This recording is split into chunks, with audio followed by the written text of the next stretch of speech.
Welcome back, everyone. It's your host, Danny Haifeng. As you can see, I'm joined by geopolitical analyst and independent journalist Pepe Escobar. Pepe, good to see you again. Good to see you, Danny. Greetings, midnight in Buddhist Southeast Asia. Greetings to you and to our audience. Yeah, very much appreciated you taking the time out in this early morning for you. Everyone hit the like button. That helps boost the show. Pepe, let's get started, okay, with this debacle. Okay, we have a debacle now. Everyone, even the Western mainstream, everyone's saying the U.S. has suffered a major, at the very minimum, a strategic defeat. The very minimum, that's what we're talking about here. And we have a number of developments I just want to outline so people get a sense of what's going on. So Donald Trump is still very much obsessed with the Strait of Hormuz. He's saying that Iran is doing a very poor job in allowing oil to go through it. And that's not the agreement that they had. Well, here is what Drop Site News had to say about what Iran is actually doing. It's asserting major control and that there are 2,000 at least ships still stranded, and that Iran has told basically every single tanker other than the ones it is giving permission to through its toll system that they have to stay put. Now, this also comes, Pepe, I don't know if you saw the news. I found this very big. There's reports Saudi Arabia is accusing Iran hours after the ceasefire of hitting their major oil pipeline, the East-West pipeline that's supposed to be an alternative to the Strait of Hormuz. Not only this, but there's other production facilities that they claim were hit at this time, hours after the ceasefire, amounting to 1.3 million barrels per day slashed from Saudi's oil production. Iran is saying they didn't do that. But we do know that Iran did hit Saudi Arabia in the days earlier before the ceasefire was struck. And we also have news that Iran is holding out on talking to the United States at all until a ceasefire in Lebanon is reached and until frozen funds are released by the United States and Qatar. So, Pepe, help us outline what is going on here. It still feels like the U.S. is trying to force Iran to capitulate before talks even happen, and Iran has essentially said no. Exactly. First of all, because it was the Trump administration who was begging for a ceasefire. And not only these past few days, they start begging for a ceasefire after 3 or 4 days of Operation Epic Fuck Up. Well, before our conversation, only a few minutes ago, I was trying to establish where is the Iranian delegation. Nobody knows for sure. The Pakistanis basically are saying that an Iranian military plane arrived at a military airport in Rawalpindi. Rawalpindi and Islamabad are sister cities. If you go, just to give you an idea, if you go by taxi from one to another, something like 20, 25 minutes. So they are actually there. Theoretically, they are at the Serena. We can call the Serena Hotel in Islamabad and ask them, look, are they there or not? Okay, nobody has done that so far. And then when you look, the whole spectrum of Iranian official and semi-official media, no, they have not left Iran. And theoretically, they are at Imam Khomeini Airport for hours. Now it's Now it's around 9 o'clock and 8:30 at night waiting for these 2 points that were stressed by Ghalibaf in some of his recent posts. First of them is Lebanon is exactly. That's the one. Perfect. The ceasefire in Lebanon and the release of Iran's blocked assets. These Iran's blocked assets, this is very, very important because it's not a lot of money, but it is substantial. $7 billion held in Qatar, but this was collected by South Korea, and it's related to U.S. sanctions. So now we have South Korean emissaries with the banking people in Qatar scrambling in the middle of the night to unblock these $7 billion until tomorrow morning. I wonder if they'll be able to do that, especially because same thing, Saturday morning is a bank holiday or something. So this is where we are. We don't know if they are in Pakistan. We are not so sure if they are at the airport in Tehran. And these two items, they won't be unblocked in the next few hours. So for this negotiation, and of course the Pakistanis, they did a Hollywood spectacle at the Jinnah Center. It's a really nice, enormous in Islamabad, decoration, beautiful chairs, you name it, a space for the media and all that, but nobody knows if this thing is going to happen, actually. So this is where we are at the moment, a major cliffhanger. Apparently, Vance is on the way. Vance should arrive in the next few hours, right?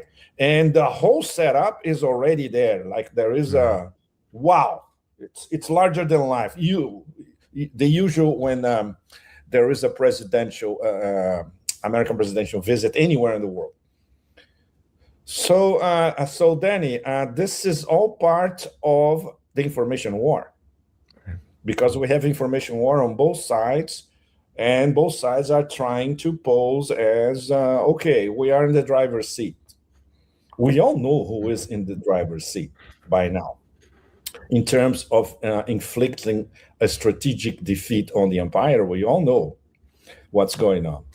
But, and of course, when you pay attention to what Vance said before he left the US, right, which was, the tone was not as baboon of Barbaria style, but it was threatening still.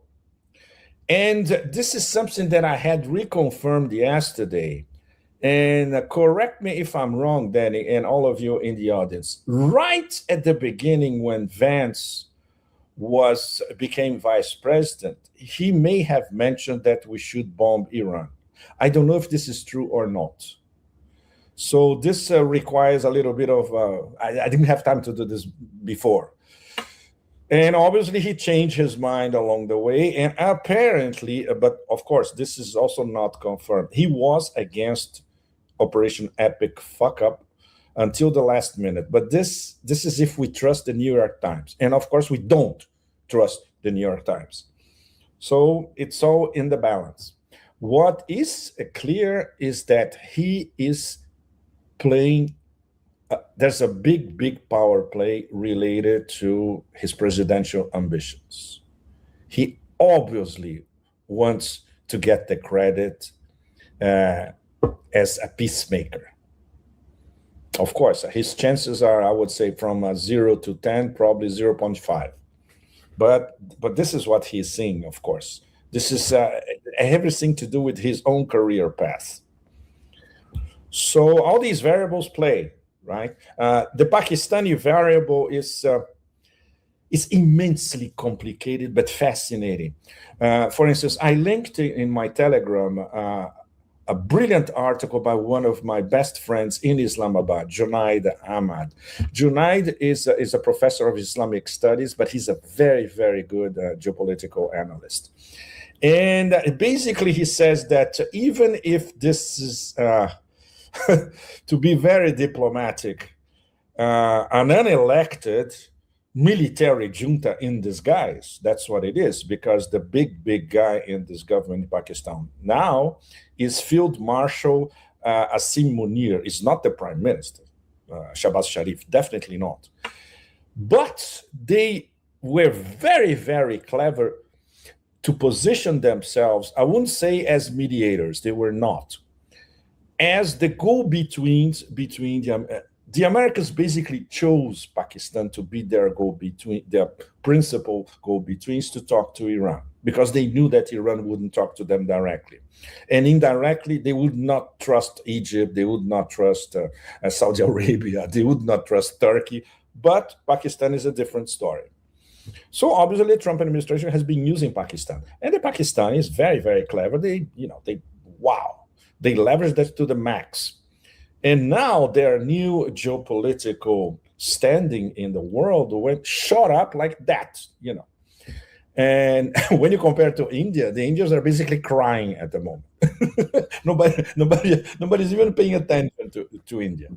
No. But the problem is the lost in, once again, the lost in translation element in this back and forth of passing messages. We still don't know for sure if the Pakistanis sent to the Americans the real Farsi translation in English from Farsi of the 10-pointer. Or the Americans got it, and obviously they are lying. There are two possibilities. The Iranians got the 15-pointer, was very the translation from English to Farsi in the 15-pointer. They read it and they knew it already, right? But the 10-pointer, because of this enormous discussion on what's really in the 10-pointer, but it's so easy. Go to X. The 10-pointer was on X for days in English. For everybody knew what the 10-pointer was, So the White House cannot come up with no, this was not in the 10-pointer. No, that's it. It's there. So this is just I would say 2 or 3% of the maze we are all in. Yeah, and of course, without knowing this thing is going to happen in Islamabad tomorrow. Yeah, and the same goes too for Pepe for what's going on in the Strait of Hormuz. How long has it been since Iran has announced and been working with vessels there around this toll? Which, Fox News here. I'll just play this. They are very surprised. They just found out that this was going on, along with the president, where they're getting insiders who are telling them that the Strait of Hormuz is under effective IRGC control. An Israeli intelligence. They didn't know that. You'll see right now. Israeli intelligence. Incredible. Iran is indeed demanding fees for the few vessels it's allowing to pass through the Strait of Hormuz. This official adds the strait is effectively under full IRGC control. They decide who gets to go through, but more importantly, who doesn't. So that's been going on for quite some time, but Donald Trump came out, he said, I heard that they're charging tolls. And as I put up before, that's not part of the agreement, so all these developments, though, Pepe, it seems to point to the United States. Now Donald Trump, I don't know if you saw it, it's the same kind of game. It's the United States under Trump trying to look very big. We'll see in 24 hours what's going to happen. Maybe they're privy to the fact that the Iranians are just hanging out at the airport. We have a reset going. We're loading up ships with the best ammunition, even at a high level, to do a complete decimation. So this doesn't bode well for talks, it seems like. The level of ignorance or maybe playing ignorance and also threats. Both, Danny. Ignorance, feigned ignorance, or outright ignorance, which is even worse. And what is obvious is that nobody among the circle of sycophants, ass-lickers, etc., is passing real-life information to Trump. It's mind-boggling. And because he doesn't read anything, obviously, he cannot fact-check anything, and obviously he doesn't fact-check anything. This is extremely, extremely worrying. This proves once again that he has no clue about the overall big picture in the local chessboard, in the Persian Gulf and in the Strait of Hormuz. People in the middle of the Sahara Desert already know by now that there is a toll booth in the Strait of Hormuz. Many of us explain how it works, that you need to get authorization from the IRGC Navy. You have to pay the toll booths. You can pay in yuan, in crypto, in petro yuan, you name it. Then you get a signal, then you cross and all that. And they are fine-tuning this. Every day there is a different set of regulations. And in this past 24 to 48 hours, very, very few tankers crossed through. There was a Russian tanker yesterday. This was immensely interesting. This Russian tanker was coming from east to west in the Strait of Hormuz, and he went all the way to Karg, which is in the northwest, to load. to load itself with oil and then send it somewhere else. Probably it could be part of the Russian shadow fleet. It could be a totally legal Russian tanker, but probably is going to India on the way back. China, they don't need that from Russian tankers. They have their own, let's say, China shadow fleet, which is not a shadow fleet. China, they have at least 26, 27, or 28 tankers that keep doing the back and forth through Hormuz with no problem. And of course, the fine tuning of the toll booth is already a process. It started with what we're having now. Very, very important, because Iran constituted a new a navigational route for the tankers. Before that, they had to they usually cross the Strait of Hormuz in the middle of the strait, let's say equidistant to the Iranian shore and the Omani shore. Now, they have to navigate very close to Iranian territorial waters. Between Qasem Island, the big island, and Larak, the mini one. So this is tankers navigating not in international waters, but Iranian territorial waters. And that provides the juridical framework for them to install a toll booth. Absolutely. This was brilliant. And why they cannot go through the middle of the strait? Because it's mined. Yeah, they are minded, so nobody can cross it. Wait. The Navy, though, Pepe Escobar, Pete Hegseth and Donald Trump told me that it was eliminated. It was obliterated, and now they're we're going there. We're obliterated. That's strange. How are there sea mines? It's absolutely, it's mind blowing. Well, Pepe, I wanted to now get into how we got to this point. Because, as you know, the Gulf countries, you have Saudi Arabia complaining about the damage to its oil facilities. You have the UAE and Bahrain pushing, saying that the Strait of Hormuz needs to be out of Iran's control.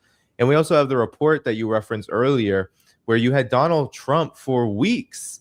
The Trump administration was actually leaning on Pakistan to convince the Iranians to agree to a pause in fighting, where it would reopen the Strait of Hormuz. Its crucial role was to be an intermediary and sell this to Iran. And then you wrote, Pepe, about the conditions that led us here in your latest article. Barbaria strategically surrenders, civilization wins.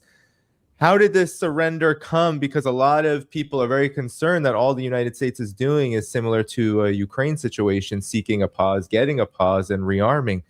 Iran doesn't seem so concerned. Maybe you could talk about what you outlined here, given these conditions.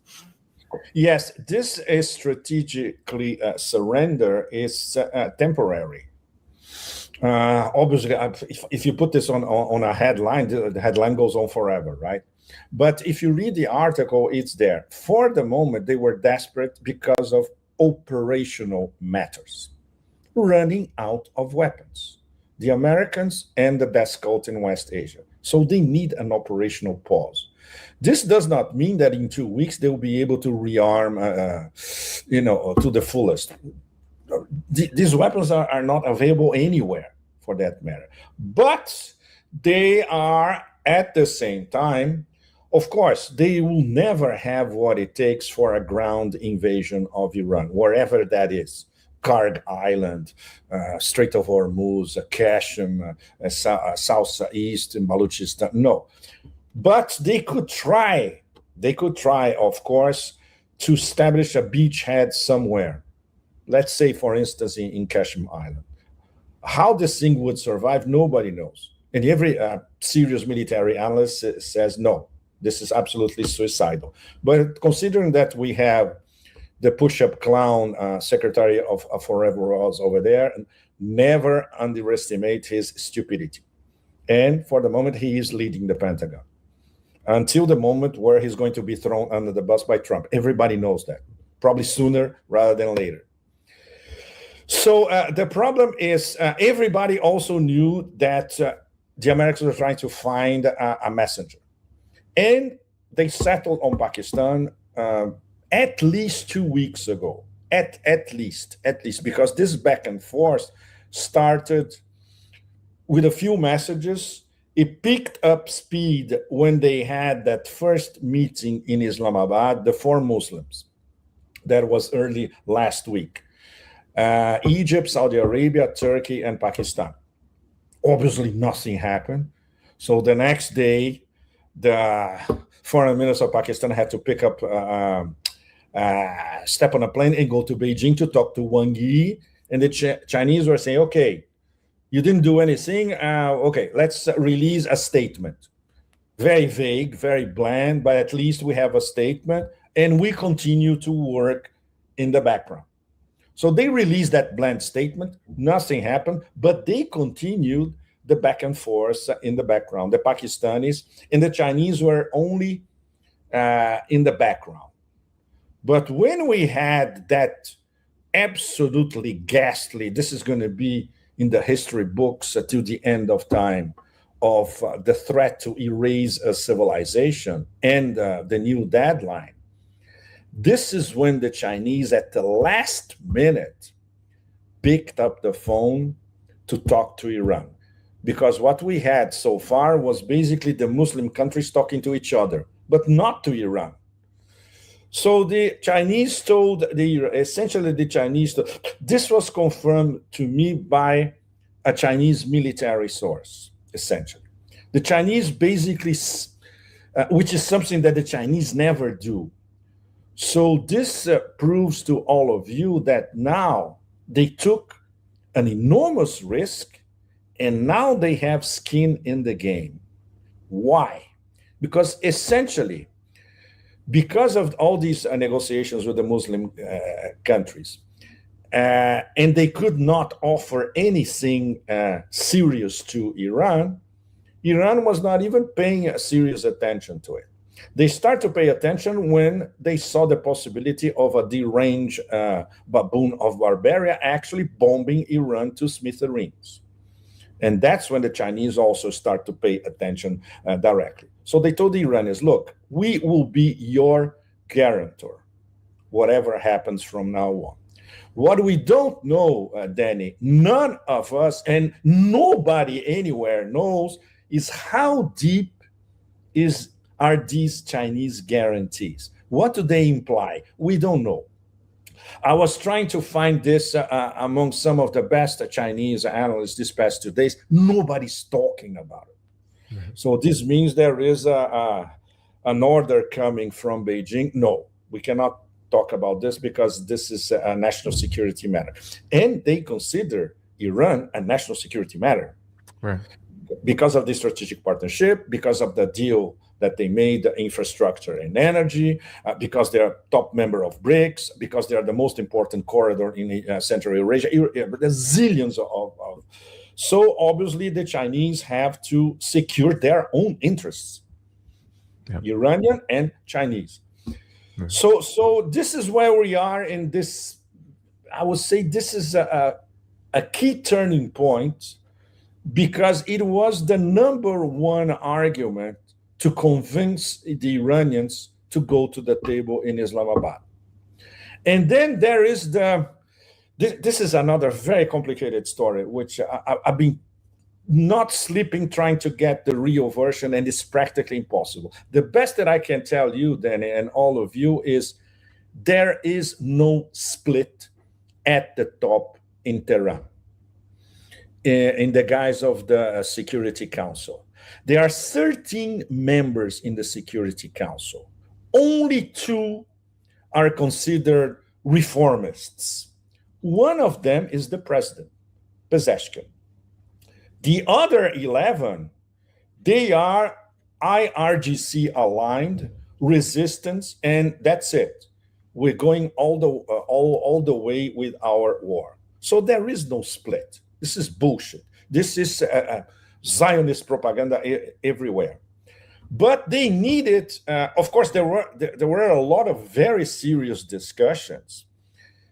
should we go to Islamabad or not? Is this a trap? In the end, the defining factor for them to go to Islamabad was China. But then when they settled, okay, we're going to send a high-level delegation to Islamabad. We're going to send Arakshi, was already in negotiation, and Ghalibaf himself. And the Americans know Ghalibaf. And they were trying to seduce Ghalibaf these past few months as well. But then at the last minute, there was another plot twist. Lebanon. When I say we, I would say the whole planet now knows, because you can actually go to X and see this posted on X by the Prime Minister of Pakistan. Lebanon is included in the ceasefire in English for everybody to read it. So obviously, immediately afterwards, the White House start lying. The Israelis start lying. The Epstein Syndicate conglomerate start lying. And of course, from the beginning, because the death cult hated the possibility of this ceasefire table in Islamabad, they went on a mad rampage on Lebanon that revolted the whole planet, literally. But the problem is, once again, they do these things because they can get away with it. Nobody's going to say anything. Can you imagine the UN condemning what they did in Lebanon? No, it will never happen. But that changed the game once again, because the Iranians said, we had agreed with everything. We agreed to something that we would never agree before. After all, we are in the driver's seat. We were convinced by our allies that we should go, give it another try, and go to Islamabad.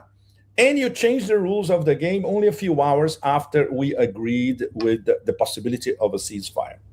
And that's where we are now. So I would say that these two small items are just a detail compared to the enormity of the whole thing, you know.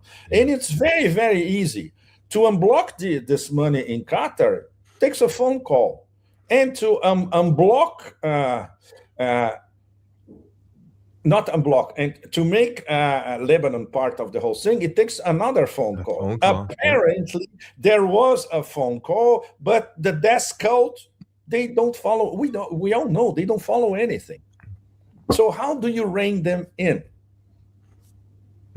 Yeah, no. So the Iranians have a point. The Iranians are playing it very cool. In fact, they agreed to the framework of the ceasefire, which is they didn't have to.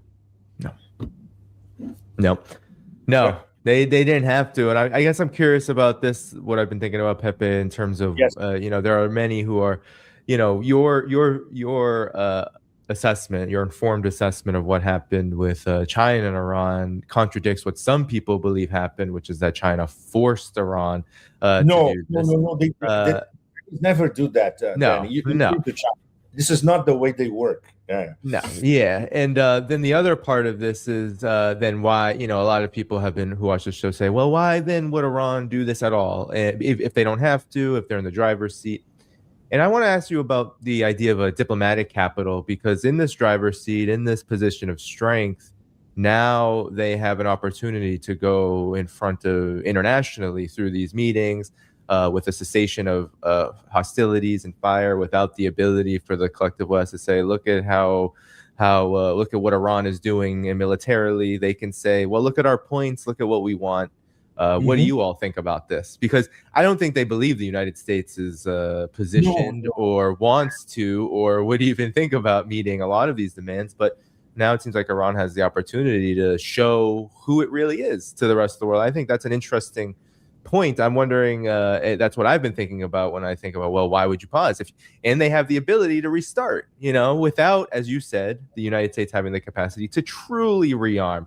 Maybe a here and there, but to truly rearm, it takes years for some of this stuff to be built and then to produce and then sent over. So, I'm curious of what you think about this idea of a diplomatic capital at this stage of the war, with all these other variables, including the prospect of it just restarting anyway. What's your thought about this? They are playing it diplomatically in a very meticulous way. So we can have an idea the tone of the conversations among the 13 big guys on top. It must have been quite something. You know, these are very well-educated people. Some of them are military command. Galibaf is a former IRGC military commander as well. So these people, they have military education and philosophical education, and they became politicians, high-ranking politicians as well. So these are, well, probably they see it in parallel. Number one, they have accumulated an absolutely astounding amount of political capital all across the world in a matter of a month, a little over a month. They are not going to waste it. On the contrary, they have to build on it. Can you imagine that you have discussions virtually in every continent, and even across the West, that Iran now is becoming or returning to the status of a big power?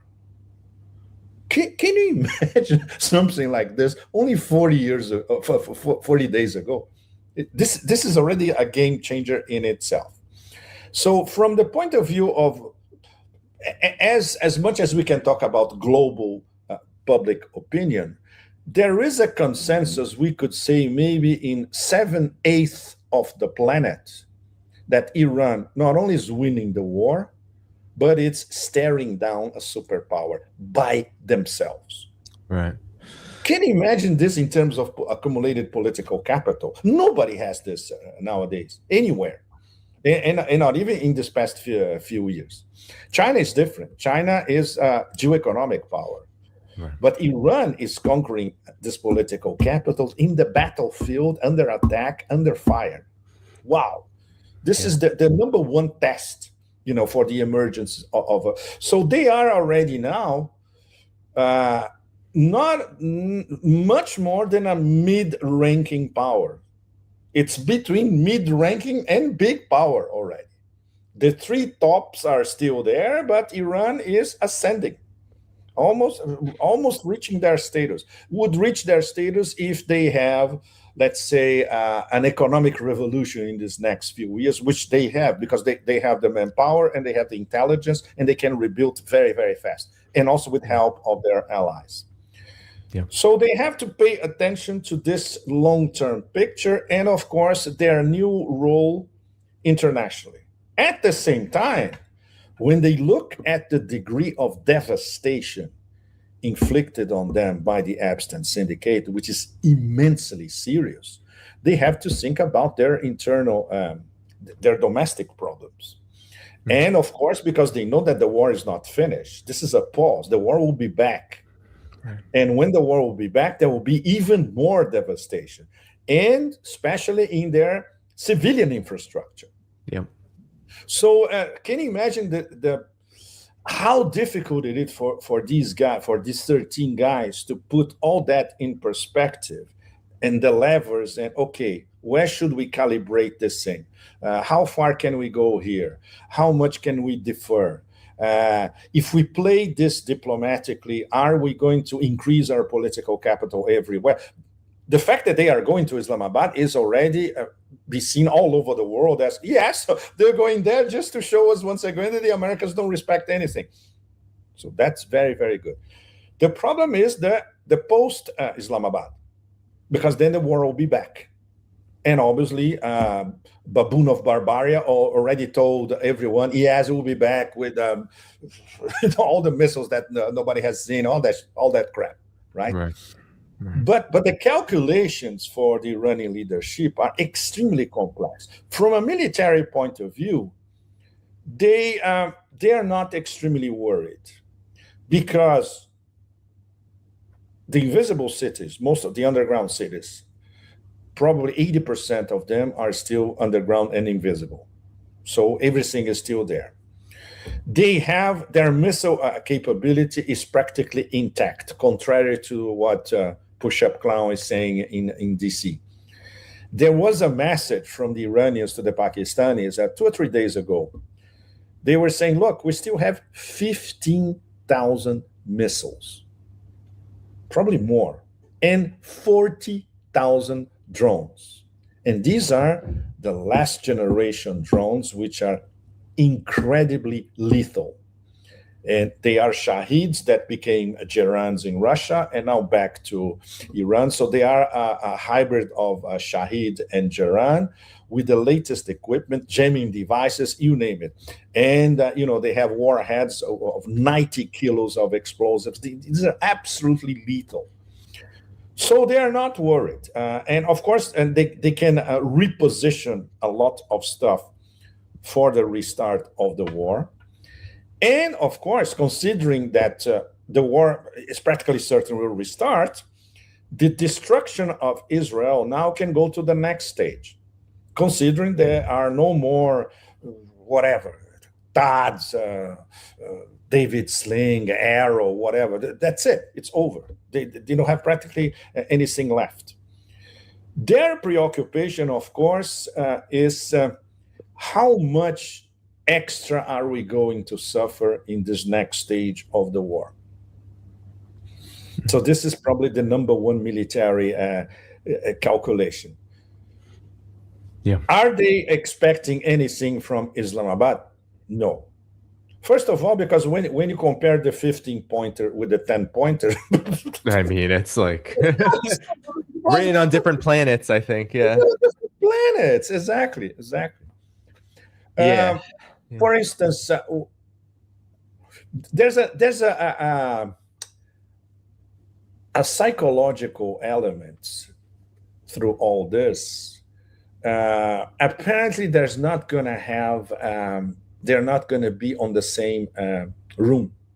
Once again, they're going to be in separate rooms with separate tables with go-betweens, just like the previous two negotiations. Yeah. So nothing has changed. But the fact that Vance is going to be there, and if Vance thinks that he has an absolutely mega Netflix photo opportunity, or even a dialogue on the sidelines with Galibaf, this might happen. And this would be a face-to-face dialogue that changes everything. Just like it changed in the past when when the Pakistanis were the go-betweens in preparing the Nixon trip to China. When the Kissinger met with Chu and Lai in person first, preparing Nixon's trip.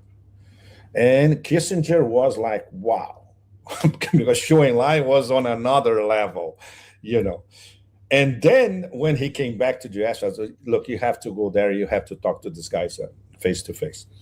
We are in a completely different situation now. But if Vance, after all, apparently he studied in Yale. Let's see if he learned something. I'm sure if he learned a little bit, he will understand that he can come out of this with a new stature. Are the Iranians betting on it? No. But this is something that might happen.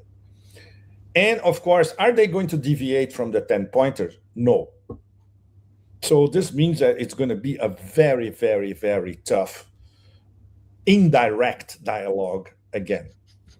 Are the Americans ready to compromise?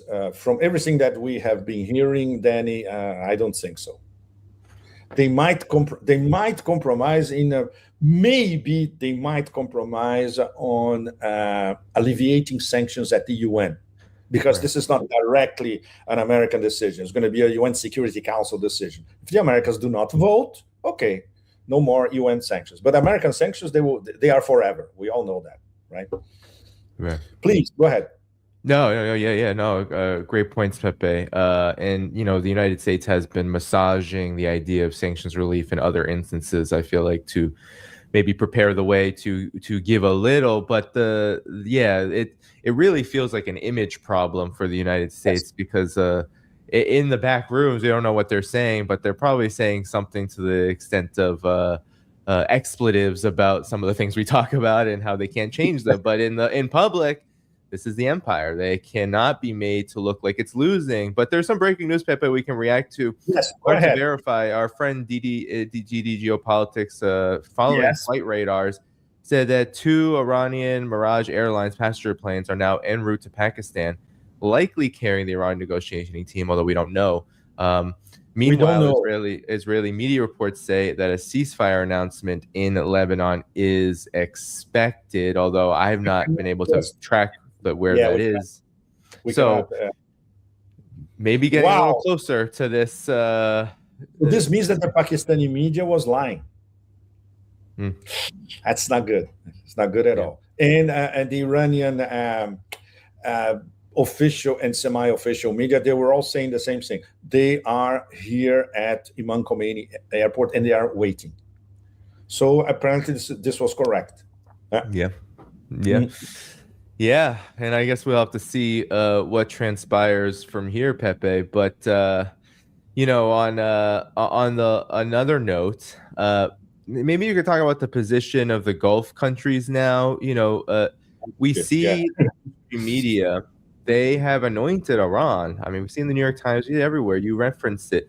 Iran is now a global power, a regional power. It has, from this war, which the United States has said it has won, Iran has come out stronger. Even the most anti-Iran commentary is acknowledging this fact. Like, for example, The Guardian, Iran wounded, but strategically strong. Like there's all these comments about this, but the Gulf countries are still taking a very hard line right now. Yes.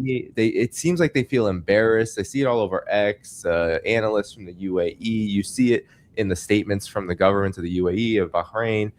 They're all taking a very hard line position against Iran. I'm curious on what you think is at play here for them, given that a lot of these demands that Iran has affect them quite gravely. For example, getting rid of the U.S.'s military presence in the region, which is at the top of that list. Well, the first thing, which is already immense, the GCC is already broken. We have two GCC members, Qatar and Oman, who have already proclaimed themselves to be, if not anti-Iran, not only non-anti-Iran, but neutral, and they want an accommodation. This is already gigantic. Very complicated. Kuwait and Bahrain. But Bahrain is collapsing, essentially. And everything of value in terms of American installations is practically destroyed. What our friends in our Iraqi scholar friends have been saying for quite a while, it might happen sooner or later. Bahrain will be absorbed by somebody, probably Saudi Arabia, soon. Or it could be reincorporated to Iran. After all, it was part of Iran before. The big if is Saudi Arabia. UAE, they are at war practically against Iran. Not all the Emirates. For instance, Sharjah, no, nothing. I'm talking about Dubai and Abu Dhabi. So the Iranians are going to go all out on the UAE. There's no question about that. Probably not immediately, but soon. After all, they have already managed to destroy the Dubai business model. So the next step will be to destroy the Abu Dhabi oil revenues. So this leaves us with Saudi Arabia. Nobody knows exactly what they are playing, and if they have already if MBS already made up his mind to try to diversify his interests and step away from Abraham Accords, IMAC, all that convoluted crap. If he does that, that's an enormous risk because he may lose all his money, which, as we all know, is in London and in New York. The relationship between Saudi Arabia and with Russia and China is very close with both. So they are certainly, the background talk is heavy, and the Chinese and the Russians are probably telling MBS, pay attention to which way the wind is blowing, right? So they're still hedging. And what they published officially, I think was 1 or 2 days ago, is a list of all their installations that were hit and what they are losing. And apparently the figure is they are losing the export of 700,000 barrels a day. So it's not over 1 million, 1.4 and all that, but still 700,000 is a lot. And we still don't know for sure who attacked the east-west pipeline that goes to Yanbu and bypasses the Strait of Hormuz. This is not clear yet. No.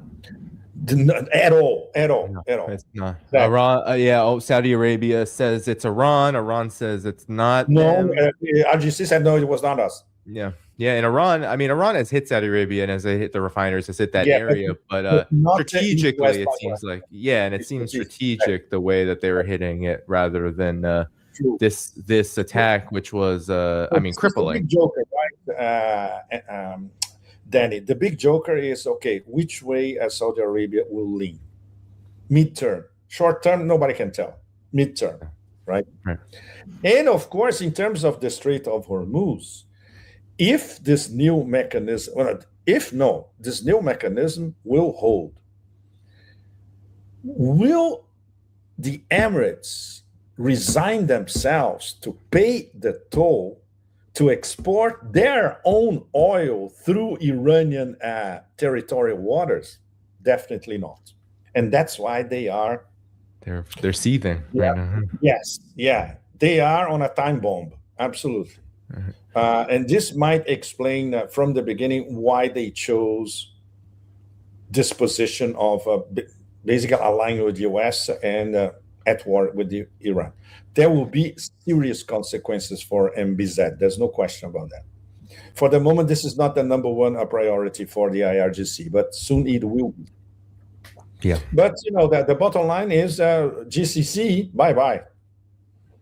Internal collapse. Split from the inside. Right.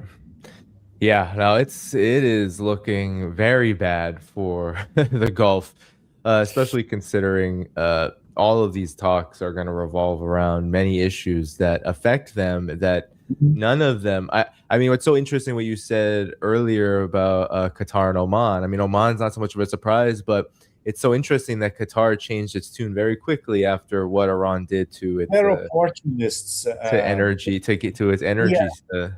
Hyper opportunists. So when you go to Qatar and you interact with some of these people, and I have some friends who had interactions with members of the Royal Al Thani family, they are hyper opportunists. Right. So that's it. They saw which way the wind is blowing.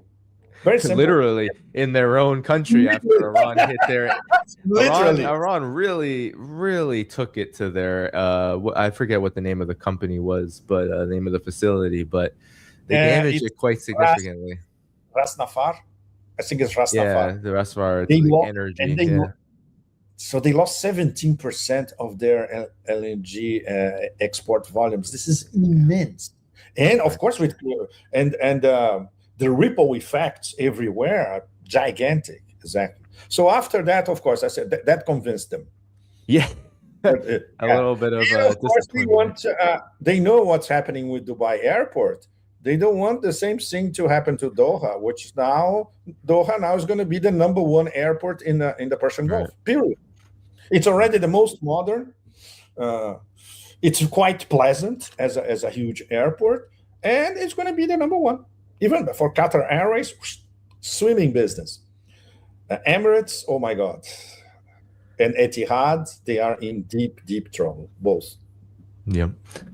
Yeah. I guess, Pepe, as we get toward the hour here, maybe you can talk about, now that the balance of forces are where they are, how does this impact the Russia, China, Iran kind of ascendancy now that you have major power brokers within the decaying collective West anointing Iran being in this position of global power now?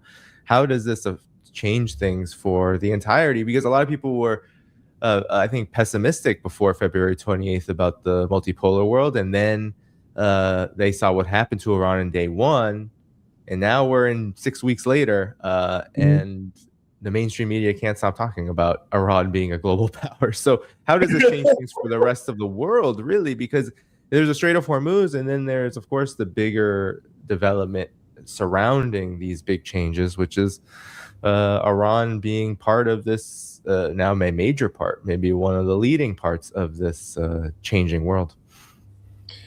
Well, it's another history lesson, isn't it, Danny? The multipolar world would never be born in BRICS meeting rooms. It's what they have been talking over and over again in all these summits and the Sherpas and you name it.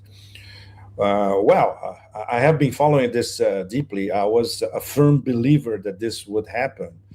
I did, I had a lot of effort to try to explain the importance of the role of BRICS in the multipolar world. But no, the multipolar world has to be born through a major conflagration on the battlefield, under fire, against all odds. And you turn the game around in 40 days. This is what nobody expected. But this is exactly what is already happening. And of course, behind several levels of support, Russia and China. So it's crazy because I am in the last stretch of my life as an analyst, a reporter, a nomad, that I will never believe. I could never believe that one day I will be talking about the actual primacy of the new Primakov triangle. Russia, Iran, and China. Primakov was Russia, India, and China when he coined this expression at the end of the millennium. So now we have in front of us this new Primakov triangle as the real drivers of on the way a more solid path towards multipolarity. And it has to be under fire. The only language that the empire understands is force. And they will admit admit resistance and sovereign resistance. For instance, in the case of Russia, they have to respect Russia because Russia is a nuclear power. The Americans never see Russia as a sovereign, resistant nation against the West, which is every century is trying to go there and smash Russia to bits. But in the case of Iran, it's much more complicated because it's not a nuclear power. It was declared by the Americans, we just go there in a weekend, we finish it all, and look what's happening. So in terms of a historical game changer, people will be studying this until the 25th century. And it happened so fast. And if until a few weeks ago, we could basically agree with the judgment of Emmanuel Todd 2 years ago when he published his book, The Defeat of the West in France. The main thesis of the book was that Trump is going to have to manage the strategic defeat of the US in Ukraine. Now, Trump will have to manage two strategic defeats, one in Ukraine and another one in Iran. It's too much for the brain of a 4-year-old, He doesn't even know, he cannot understand the dimension of the whole thing in front of him, So what do we have? We have these childish vociferations, these tantrums, but the big picture is what's leading even people which are part of the Western system saying, look, now it's another story. Now we have another big power emerging. Yeah. How can he possibly, Danny, how can he possibly sell this to domestic public opinion in the US, not to mention the rest of the planet? He can't. No, not only can he not, Pepe, but I don't know if you saw the reports about the domestic situation in the United States because of this war, but inflation. Well, I saw Melania saying I had nothing to do with Epstein. Oh, yeah. Well, people were joking. Trump lost to Iran so badly that now he's trying to bring back up Epstein in order to distract people from it. There's a degree of truth, by the way. Yeah, there's a degree of truth to that. But then there's also the how do you sell what happened with the Iran war and every consequence that's come from it, when one of the bigger consequences for just people in the United States has been the 3.3% increase in inflation over the last month, which a whopping 21.2% increase in this inflationary environment has been gasoline. So people are, I mean, China was sharing videos of, young girl just crying her eyes out because she had just had to pay something like $5+ a gallon for gas, doesn't have money for rent. I mean, this is the environment that the Trump administration's decision, people call it a war of choice. I don't know. I think the United States empire at the end of the day, they don't really see war on Iran in general as a choice, but certainly the timing and the way that it happened is definitely a choice. And that's what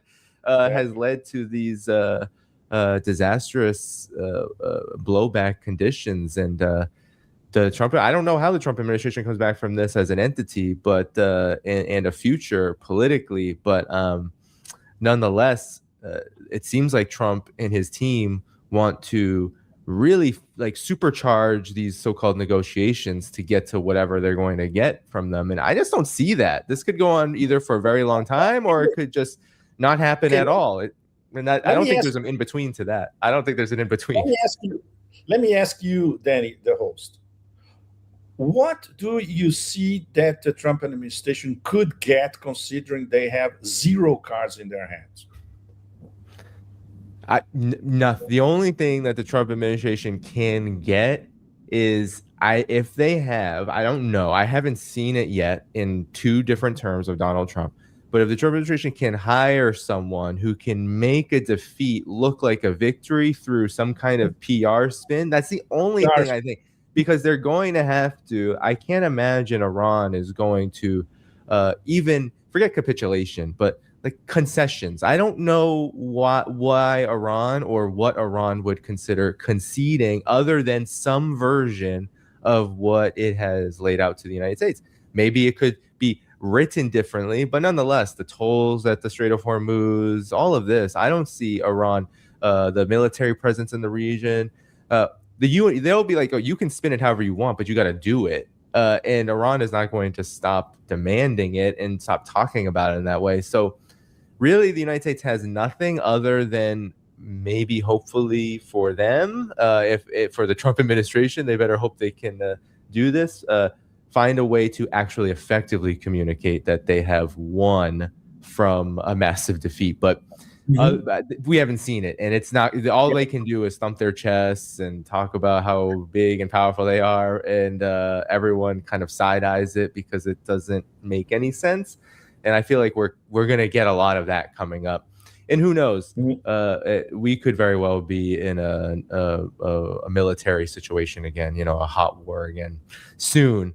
I tend to think, though, Scott Ritter, Larry Johnson, they were on my show, and I tend to believe them when they say it's unclear whether the U.S. even has anything left to target. And if they start targeting what they claim they're going to target, well, it's kind of game over. And personally, I believe that's part of the reason why China entered and Pakistan entered, because they saw the writing on the wall that if the United States even hit one iota of Iran's infrastructure that it said it was going to wipe it away, then Iran would have done the same thing back to the Gulf countries. And then what do you have then? You have a complete disaster for not only the global economy, but the players involved. It's the United States, Pakistan, who knows? Some people were saying, and I believe this too, that they were scared that Saudi Arabia was going to invoke the Mutual Defense Pact, and they don't want any part of that. So anyway, it's a very bad terrain, and I feel like from the United States' perspective, it's just a bad situation.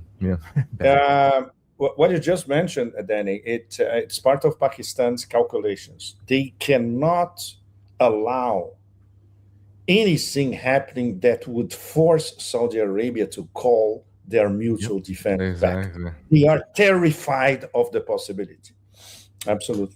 Yeah. I mean, yeah, what I mean, it's a disaster. Like, to have to dive into it was for the whole Gulf countries. You know, these countries that are run by monarchies that just sit on top of their top global commodity, the oil and the gas and all of this, and they don't have anything else. They barely even they have no domestic support, and they rely on the chaos, and they rely on the U.S. and they rely on Israel. Very, very bad position to be in when the U.S. and Israel did this with Iran. And, yes. And now, so overall, though, yeah, from the U.S.'s perspective, it's not spin. You know, it's not, oh, this is trying to say that Iran has just absolutely bludgeoned the United States.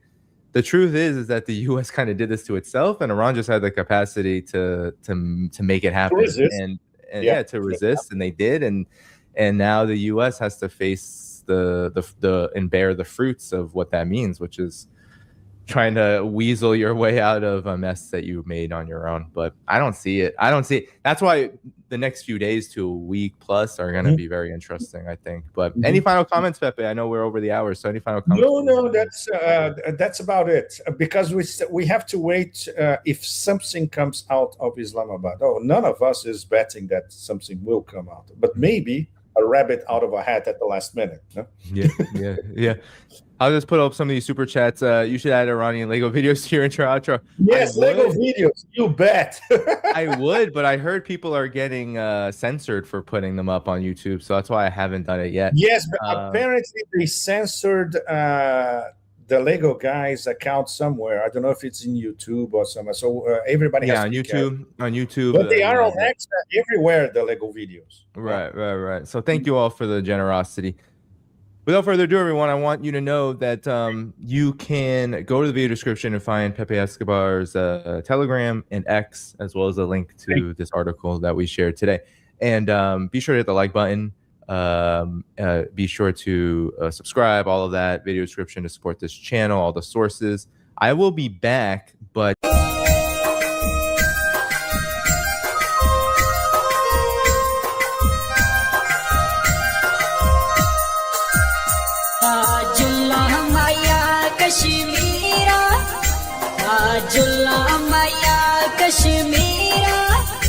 Kashmir में अखियां दी ठंड माया कर प्यार उड़ फेर न कंड माया कर प्यार उड़ फेर न कंड माया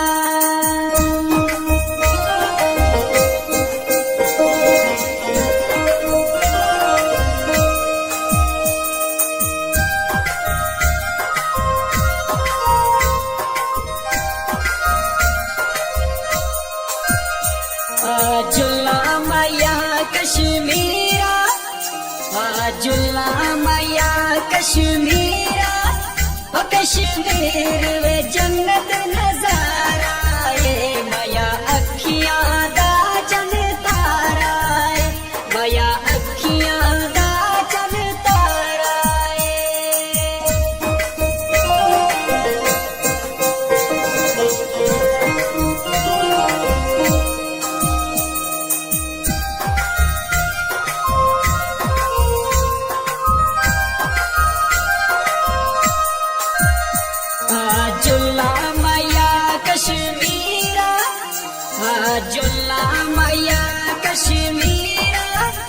कश्मीर दे दरिया बहंदे ने सुन सजना एक ही कहंदे ने सुन सजना एक ही कहंदे ने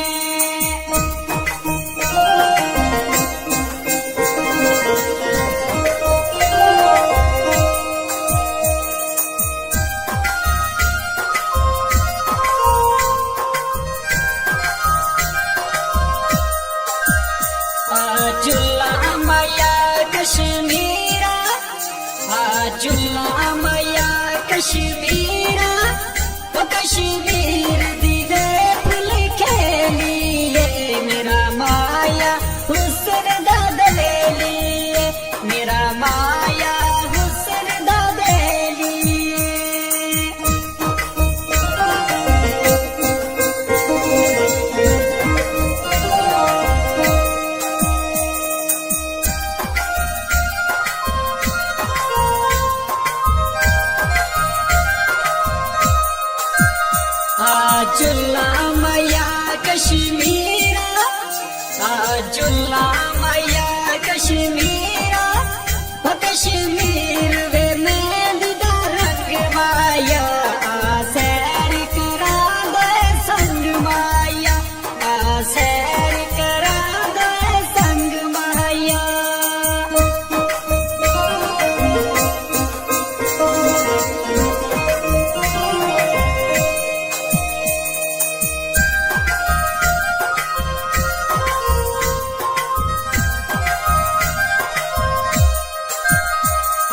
जुल्ला माया कश्मीरा जुल्ला माया कश्मीरा ओ कश्मीर देवे को नजारे नु कर याद वे रोवा प्यारे नु कर याद वे रोवा प्यारे नु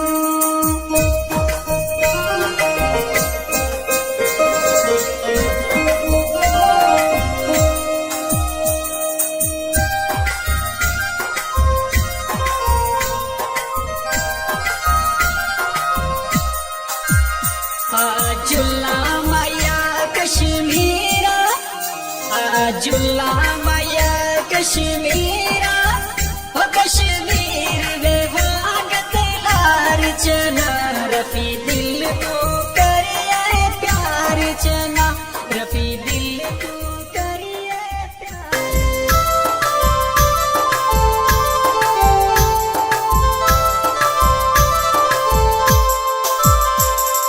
जुल्ला माया कश्मीरा जुल्ला माया कश्मीरा हो कश्मीर वे अखियां दी ठंड माया कर प्यार उड़ फेर न कंड माया कर प्यार उड़ फेर न कंड माया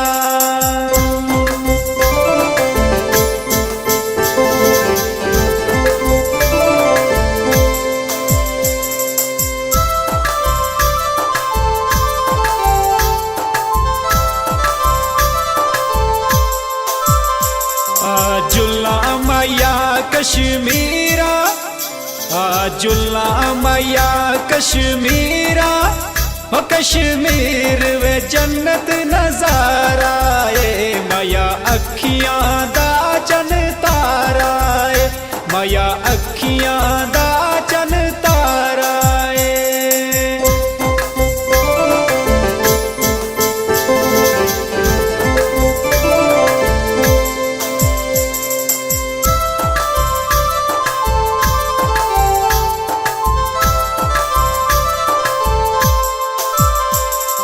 जुल्ला माया कश्मीरा जुल्ला माया कश्मीरा हो कश्मीर दे दरिया बेंदे ने सुन सजना एक ही कहंदे ने सुन सजना एक ही कहंदे ने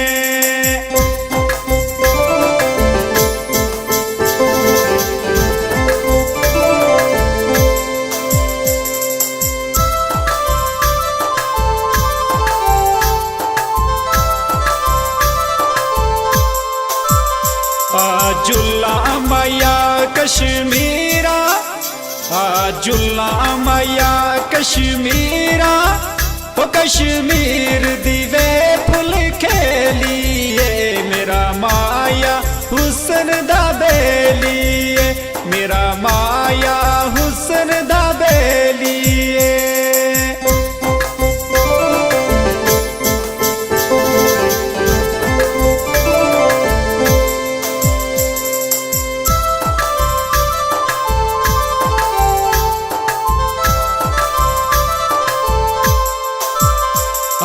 जुल्ला माया कश्मीरा जुल्ला माया कश्मीरा ओ कश्मीर वे मेहंदी दा रंग माया सैर करा दो संग माया सैर करा दो संग माया